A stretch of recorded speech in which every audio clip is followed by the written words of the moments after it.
Lecrae, how's it going today? All is well. How you doing? I am doing well. You have a lot going on. You're on tour. You're constantly involved in projects. You have a new partnership with pray.com. Talk a little bit about that. Yeah, Pray.com is a phenomenal app that allows people to um, work on their spiritual lives. It's a great company, a partner that I collaborated with because I knew they were going to devote the time and the resources to do it right. And of course, in the pandemic, changed everything, changed the way we pray. And so pray.com is just kind of filling in that gap to restore a lot of what's been lost as far as people not being able to be in person. And so it's a community of individuals. I narrated a story in there called Hope in a Dark World. It's like a bedtime Bible story about Noah's Ark. I also did like a 7-part meditative prayer series that just guides listeners through mindfulness. And so it's a phenomenal mobile app and website. Yeah, no, I love that. How did you navigate? Because I know I've talked to a lot of friends who are in the entertainment industry, and obviously the pandemic was crazy. You couldn't like do the things you would normally do, especially somebody like you who's out there performing. How did you navigate all of that? Not just logistically, but like spiritually and mentally and all of it. Yeah, it was pretty tough. I'm not gonna lie. Initially, I was just kind of struck with like the fear of like what's going on. Oh my goodness, and not being able to travel, do shows, and just thinking about all the things that had stopped. And you know what? Something hit me. I thought, wait a minute. I have resources. What about people who don't have any? And I called my friend Terrence Lester in Atlanta, and he works with people who are currently experiencing homelessness, and he was telling me stories about what they're experiencing. And so I kind of just dove into serving people who did not have the resources that I had, and it helped me process and be very grateful for what I did have during the time of the pandemic. That's such a good, first of all, it's a good word, right? Because that's what we should be doing. But I found myself complaining about so many things during that time. And there was a lot that I look back on now, like time with your kids, like things that you're never going to be able to do to that level again, because we Right. were all just together, right? All the time.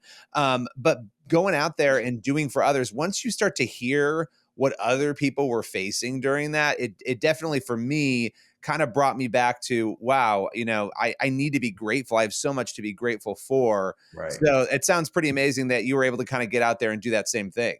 Yeah, absolutely. And to be honest with you, I was tired of being the principal, the chef, and the all of the teacher, all of it. So I was kind of like, oh my goodness, help me, get out of here. I need recess. How old are your kids now? My kids are 10, 13, and 14 now.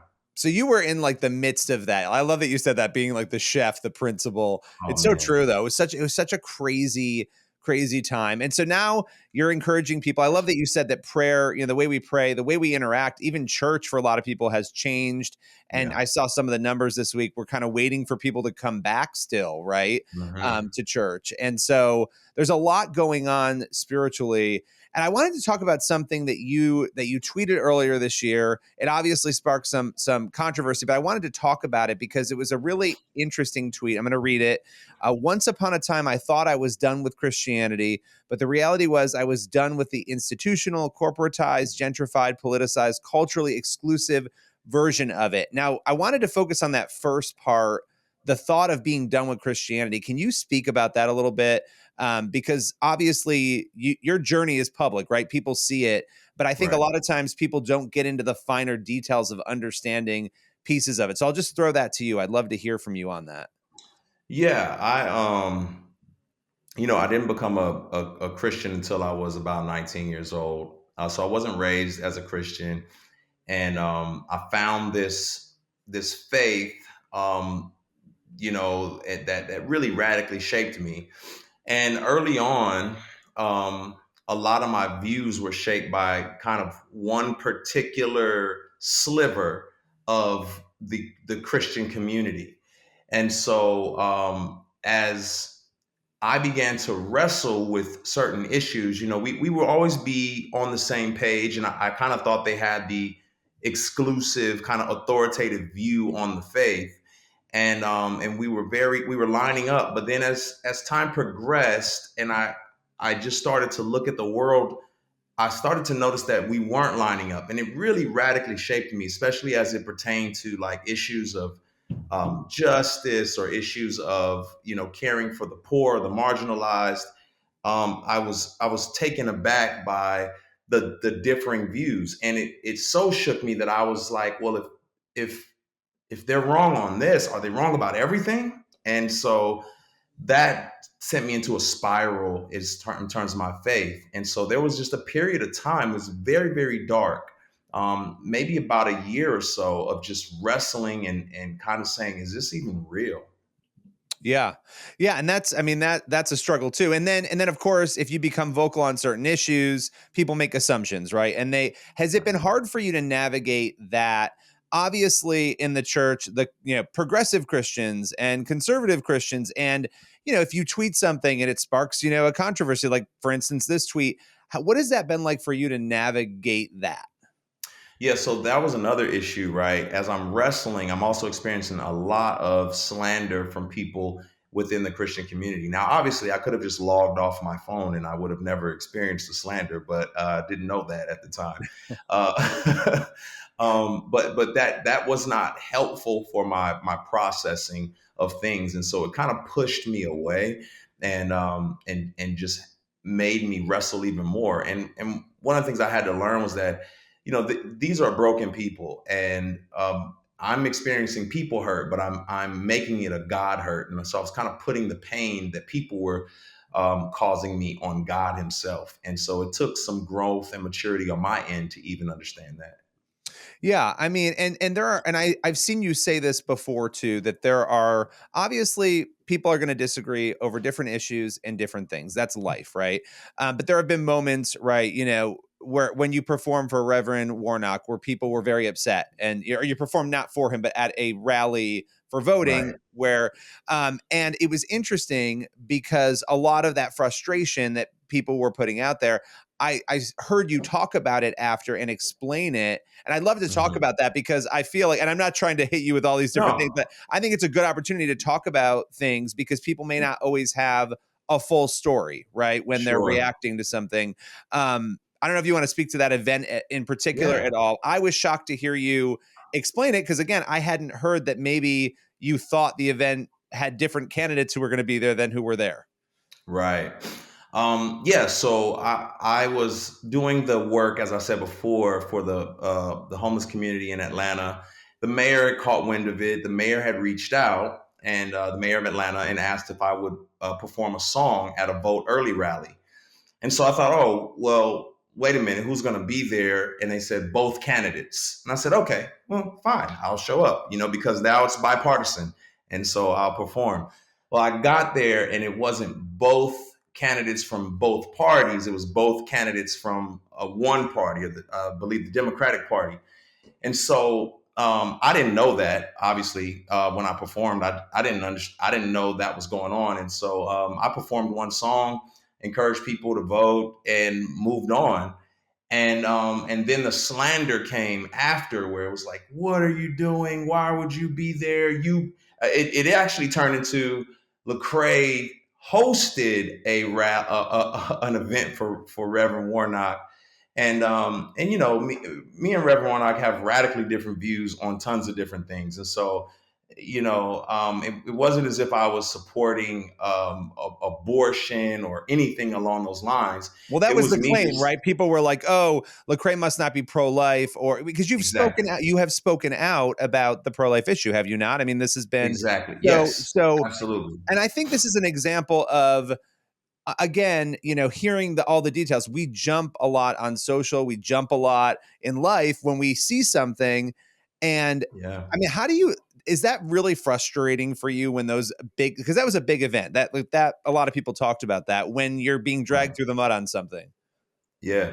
Yeah. I mean, it's big. And to be honest with you, during the time of it, it's kind of like it's frustrating, but I had to rest in the reality that I knew in my conscience what I was actually doing. And I think your character will take you further than, will build your reputation. And so if people know my character, they know ultimately what I'm about. And it's kind of like, hey, I can't defend myself on every end. There's nothing I can do in a situation like this. So I really just had to trust that God would ultimately carry me through that, and I would be able to stand firm in the end. Yeah, I mean, when it comes to some of these issues too, when it comes to race and justice and issues where there's a lot of debate, right? There's a lot of discussion and a lot Right. of debate about causes and how we got where we are and how we move forward. Has it been a struggle for you to find that connection with people who might disagree, to continue that Christian connection, if you will? Yeah, I think, and that's the struggle, is because a lot of Christianity has become so politicized, right? People have not chosen the kingdom; they've chosen an empire, right? Pick your empire: the empire of Republican, the empire of Democrat, but it's not kingdom, right? And the kingdom is not supposed to be divided by political empires, but oftentimes that's what ends up happening, is we allow empires to divide us instead of finding common ground and saying these are secondary or tertiary issues as it pertains to the kingdom. We're They're not not all going salvation to issue. Like, not everything is a salvation. It's like, exactly. the rapture, you can list off 20 issues that are not, salvation Sure. issues, right? And there's more than 20, but yeah. Exactly. Yeah. So I think that becomes a big part of the problem, and it's okay um, to have differing views or opinions, but it's not okay to not listen to one another. And so I took plenty of time to listen to people who I felt were on a different end of the spectrum in terms of their views as I was, because I wanted to see maybe I'm missing something, or maybe there's a perspective that I'm not taking into consideration. And I think that's what's important in these types of heated discussions. It's interesting because, having talked about obviously the importance of prayer, and that's why we're here today to talk about, pray.com. But I think too, you sharing that you got to that dark place where you felt like, am I going to have to walk away from my faith? Is this, and we have seen a lot of well-known people in the Christian world who have walked away from their faith, and Right. that has been shocking to people. What has it been like to see that, in light of the fact that you came out on the other side of this and didn't walk away? What's that like for you, watching those, especially those in your industry? Yeah.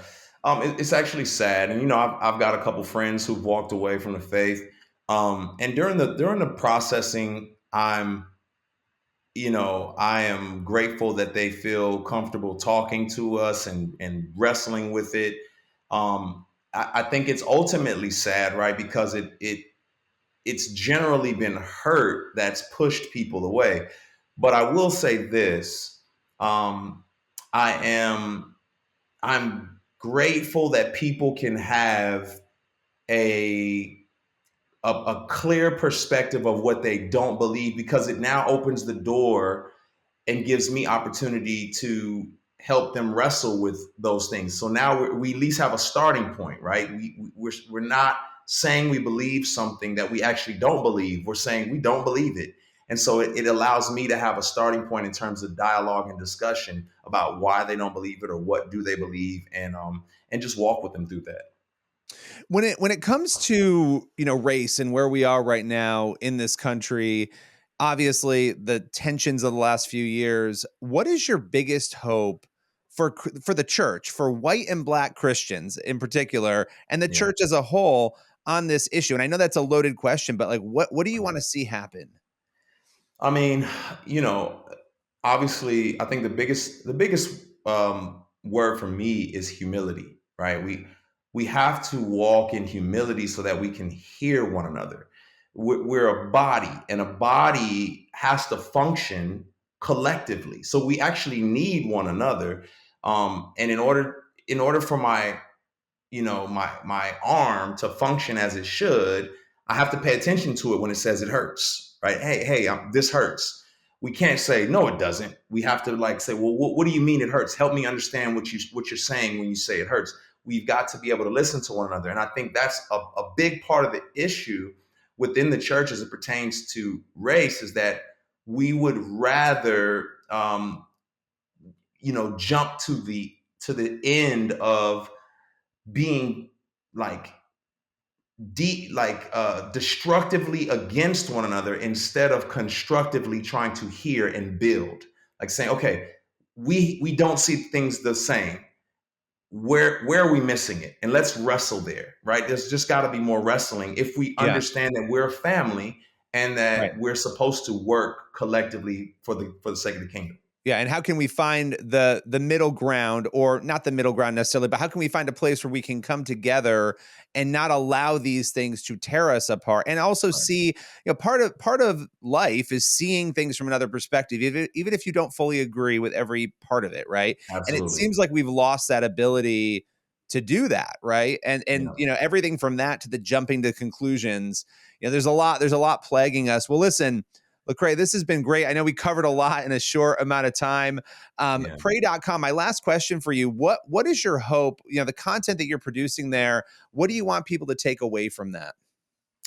Man, the biggest thing is people being able to have a sense of community and to have the resources. There's a lot of people out there who just feel lonely, feel disconnected, and need that first step. And I think pray.com is a good first step for a lot of people, but it's also for people who are already connected, a way to stay centered and grounded, and that's my biggest hope for everyone out there. Well, listen, I really appreciate your time today.